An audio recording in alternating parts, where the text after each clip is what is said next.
Today at Deutsche Auto Parts, we're going to be installing a VWR intake for a MK7 GTI. Here we have the items included with the VWR intake, and here we also have laid out are the items that we use when installing the Volkswagen Racing intake on our MK7 GTI. They are a pair of gloves. The gloves are to be used for the filter because it is oiled pretty good and you want to keep your hands pretty clean there. We also have our magnetic bolt tray to keep organized. We have a 1/4 inch ratchet, a small extension for that ratchet, a 6mm socket, a T25 Torx, a small flathead screwdriver, and then our spring clamp pliers, or you can use just standard pliers for these instead. To begin the install, we can remove this spring clamp that holds the intake hose to the air box, and we're using our spring clamp pliers. You can use standard pliers. We can then remove, there's a small hose here, vacuum hose that just is on a nipple. It doesn't really have anything holding it on other than the tension of the hose itself, so you just pull it off. And then we have the secondary air hose, which not all vehicles will have, but you're going to push these two on the side and then pull it off. Once we've gotten all those clamps off, we can pull that hose off, and now the air box is ready to be removed. We can kind of get this out of the way, and all we're going to do is pull up.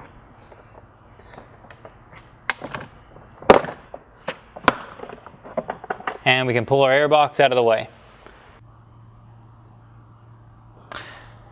When installing the cold air intake from VWR, we can start by installing the metal housing, the heat shielding.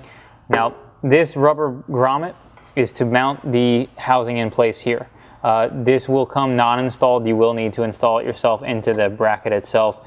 It's easier to get it in with a little bit of silicone spray.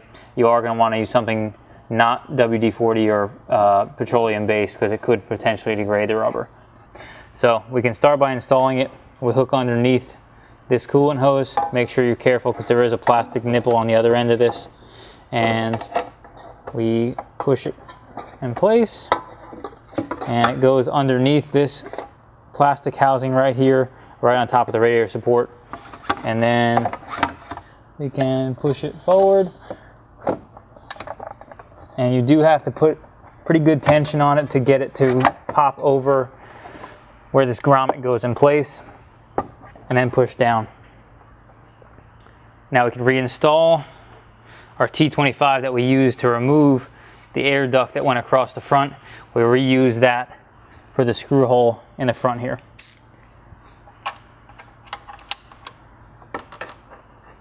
And this is an unused screw hole that mounts this in place.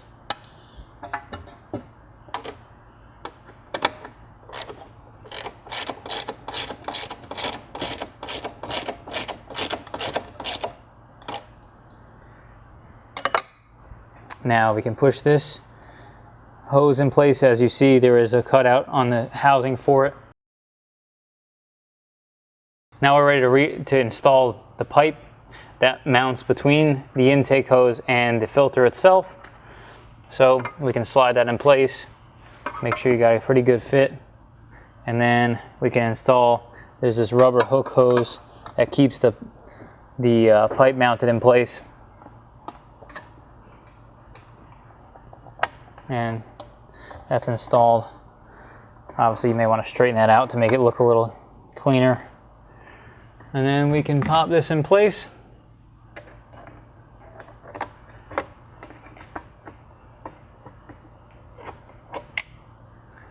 And install our nipple.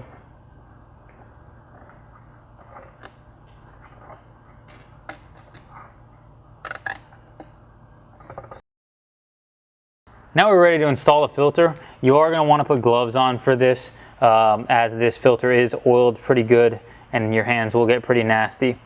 So real simply, just slide that over the pipe and work it in place and get it as far down as you can. Now the clamp, make sure you have the clamp turned in an accessible manner. We have it turned so that it is screwed in the direction facing upwards. And we're using a 6mm socket to screw it in place. You can also use a flathead screwdriver. We prefer ratchets because they're much easier and quicker to install.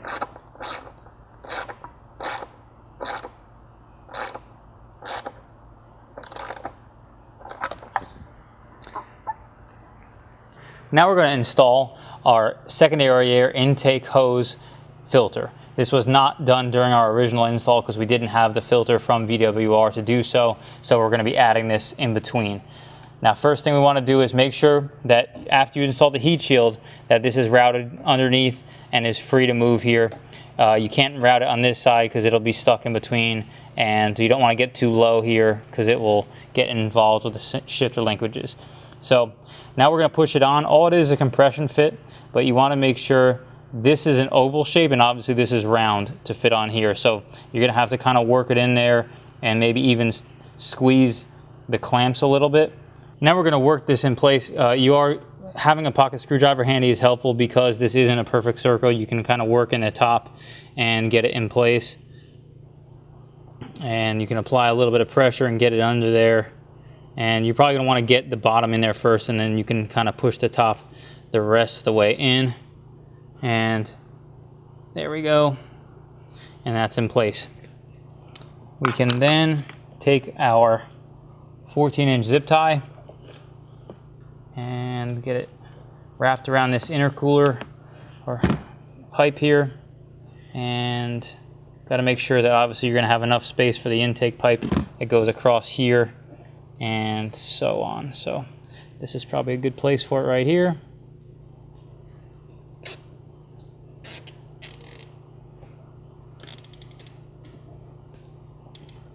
All right, now that that's tightened in there, we can clip that zip tie off